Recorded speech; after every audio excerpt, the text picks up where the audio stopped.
Much of this week's parasha consists of the story of finding a wife for Yitzchak. Avraham Avinu turns to his servant, who we assume is Eliezer, even though the Torah never mentions his name, and tells him to find a wife for Yitzchak specifically from his family back in Aram, rather than from among the local Canaanite population.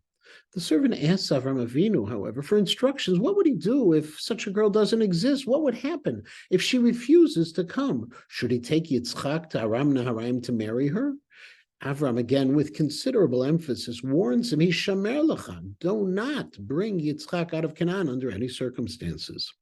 When Eliezer ultimately meets Rivka and then speaks to her family, he recounts this entire conversation he had had with Avraham Avinu, including his question as to what he should do if the girl refuses to relocate to Canaan. Ulai lo telecha isha acharai.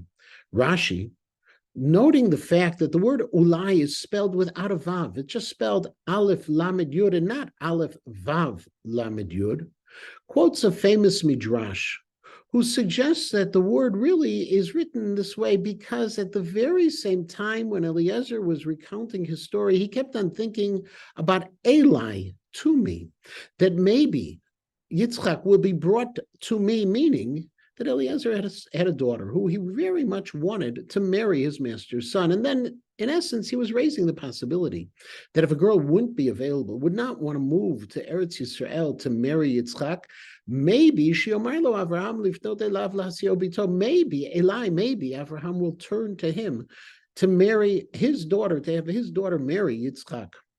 The question is, why did the Torah wait until now to suggest that Eliezer was insincere? Why didn't it suggest this earlier when the word ulai appeared at the actual question?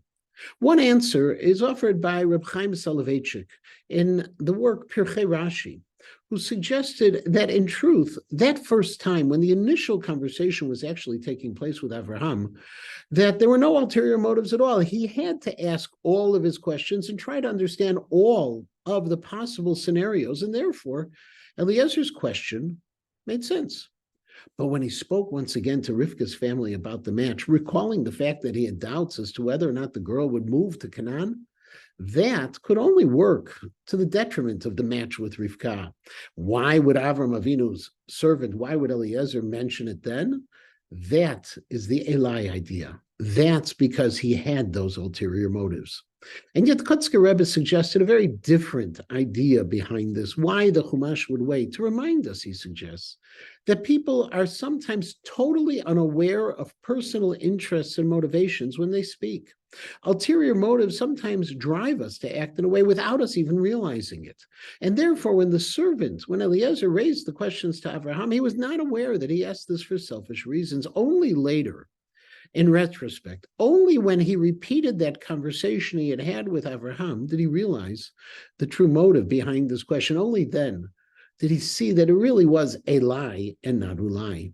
And the lesson of this medrash, then, according to the Kotzker, is that we have to be very careful to examine every word and everything we do to ensure that we act and we speak for pure reasons, for proper reasons, rather than sometimes to advance our own personal interests.